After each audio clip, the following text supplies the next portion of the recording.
Xin chào tất cả các bạn, lại là tôi Đình Khuyến đến từ DinhKhuyenEnglish.com. Hôm nay trong video này tôi sẽ hướng dẫn các bạn hai phụ âm. Ok, và bài hôm nay là bài thứ 21 rồi. Và bài buổi sau là bài thứ 22 là hai âm cuối rồi. Ok, đây là hai âm gần cuối. Âm đầu tiên, hai âm này thì cũng khá là đơn giản thôi. Âm đầu tiên, lưỡi các bạn đưa lên như này. Ok. L. Nếu như nó đứng ở đầu thì lưỡi chúng ta bắt đầu từ trên và chúng ta hạ xuống. L. Nhưng nếu như nó ở cuối, ví dụ như cái từ này chẳng hạn, đấy, âm L ở cuối, thì lưỡi của chúng ta lại từ dưới và đưa lên trên như sau. Đấy, nó phát ra cái âm ok. Ok, ví dụ từ đầu tiên luôn. Call.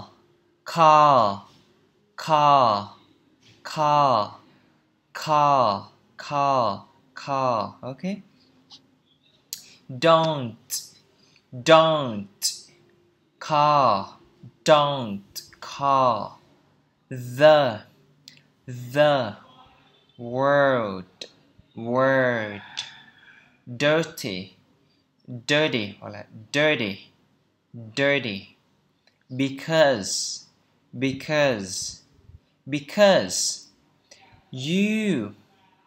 forget to clean your glasses. Don't call the word dirty because you forget to clean your glasses. Don't call the word dirty because you forget to clean your glasses. Don't call the word dirty because you forgot to clean your glasses. Forget to clean your glasses. Tức là đừng có nói rằng thế giới này nó dơ bẩn hay bẩn thỉu, bởi vì là bạn quên mất lau đi cái cặp kính của mình. Đấy, quên mất lau đi cái cặp kính của mình. Tiếp theo, life. Đấy, âm L này nó đứng ở đầu. Life thì lưỡi chúng ta từ trên hạ xuống. Life.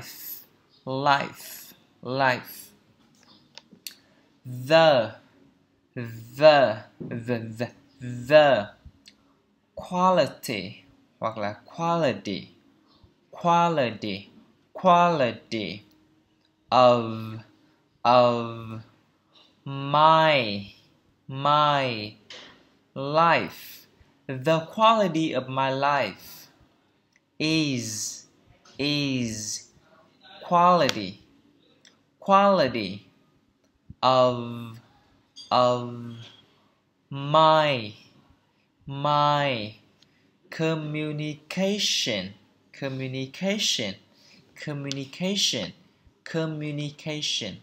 The quality of my life is the quality of my communication. The quality of my life is the quality of my communication. Chất lượng cuộc sống của tôi là chất lượng giao tiếp của tôi. Okay, chất lượng cuộc sống của tôi là chất lượng giao tiếp của tôi. Đấy, giao tiếp ở đây ấy, nó không chỉ là giao tiếp giữa người với người các bạn nhé. Đấy, mà là giao tiếp giữa bạn và chính bản thân bạn. Đấy. Thế nên nếu như chúng ta có một cái sự giao tiếp với chính bản thân mình ấy, nó mà tốt ấy, thì cái chất lượng cuộc sống của chúng ta nó sẽ tăng theo cái chất lượng mà chúng ta giao tiếp với chính bản thân mình. Ok. Tiếp theo, intelligence.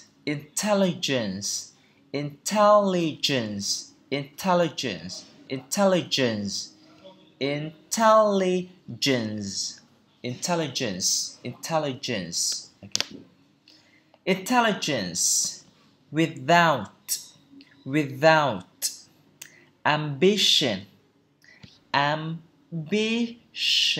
ambition is like a bird without,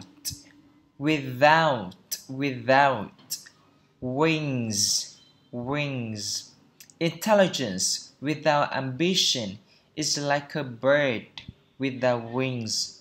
Intelligence without ambition is like a bird without wings. Tức là sự thông minh ấy mà nó không có cái tham vọng thì nó giống như là chim mà không có đôi cánh. Thế nên chim mà không có đôi cánh thì lại thành chim bị cụt cánh rồi, chim cánh cụt.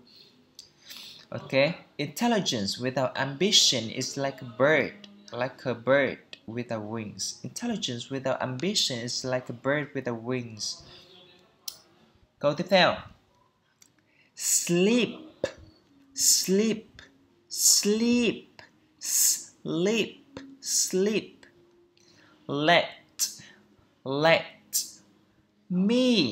Let me sleep, sleep. Another minutes. Let me sleep another minutes. Let me sleep another minutes. Hãy để tôi ngủ thêm một ít phút nữa. Đấy. Tiếp theo. Line,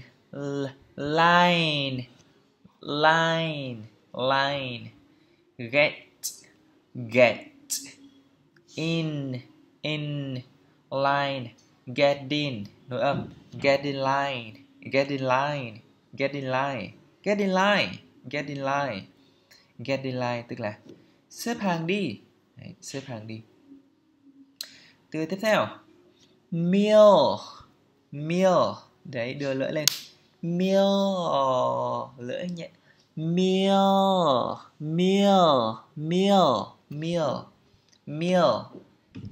Don't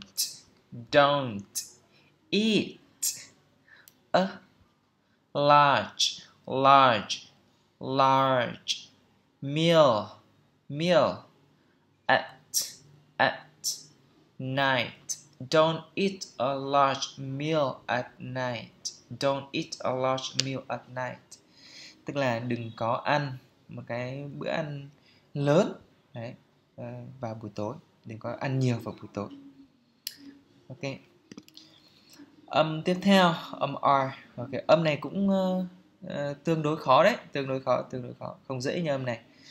Và âm này thì nó đứng ở đầu và ở cuối cũng có sự khác nhau một chút. Nếu như nó đứng ở đầu, chúng ta cứ chu miệng ra như này và chúng ta bật ra âm đó.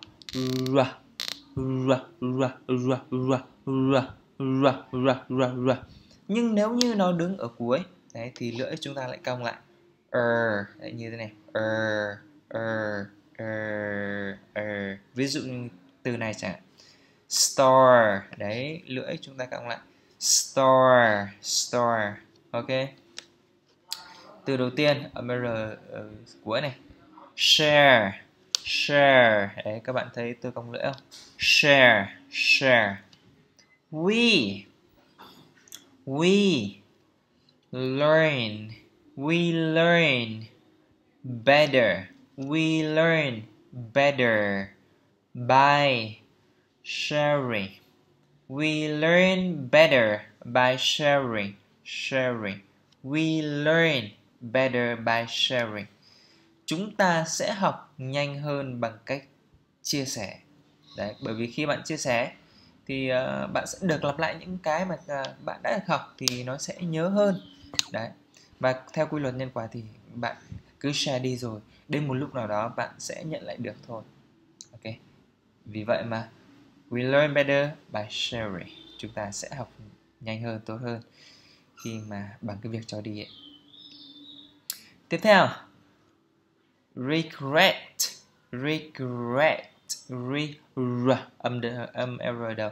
Regret.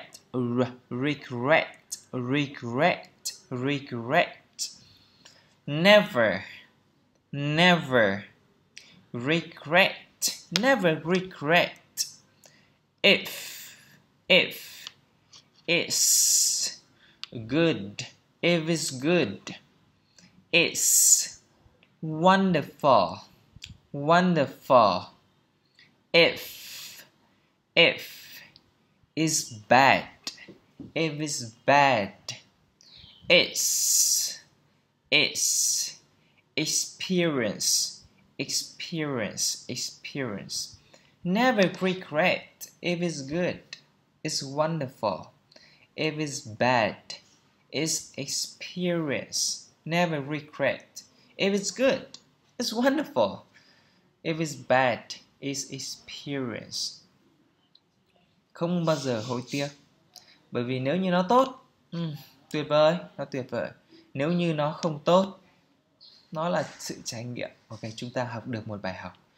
Thế nên dù thế nào thì vẫn sướng. Ok, dù thế nào vẫn sướng. Không có gì phải hối tiếc hết.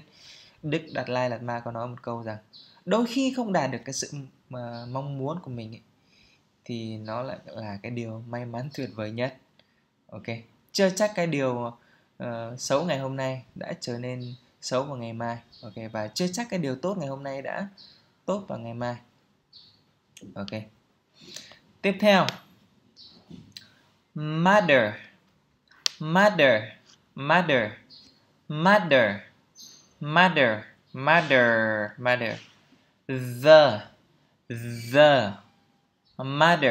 The mother. Most. Is. How. You see yourself.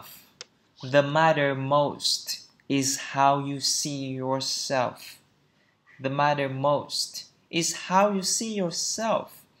The matter most is how you see yourself. The matter most is how you see yourself. Cái vấn đề quan trọng ấy, ok, cái vấn đề lớn nhất ấy, nó chính là gì? Bạn nhìn như thế nào về bản thân của mình? Đấy. Cái vấn đề quan trọng nhất là bạn nhìn như thế nào về bản thân của mình.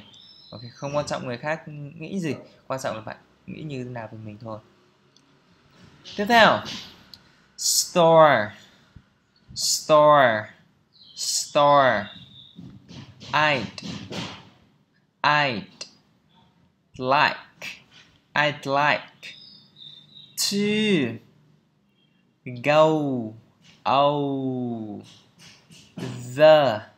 to go to the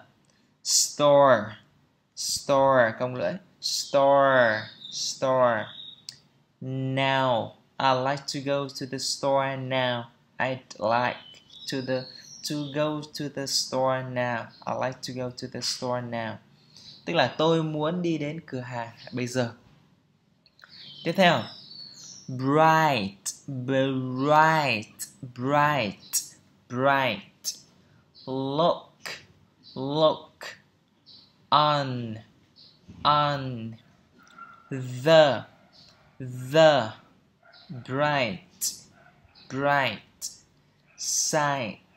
Look on the bright side. Look on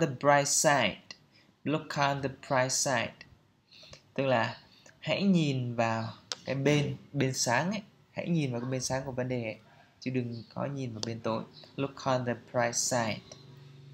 Tiếp theo, từ cuối cùng, library. A library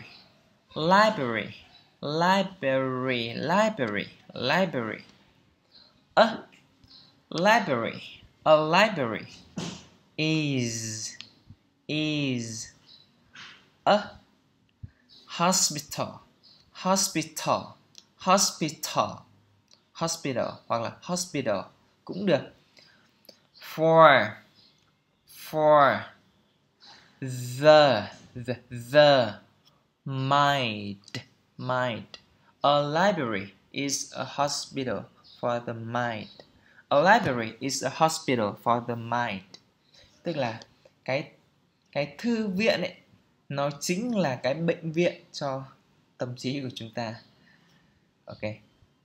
Thế nên là các bạn học nhiều vào, đọc nhiều sách vào. Đấy, nó sẽ giải quyết nhiều vấn đề cho cái tâm trí của bạn. Ok, video này xin được kết thúc tại đây. Cảm ơn các bạn đã theo dõi video. Chào các bạn.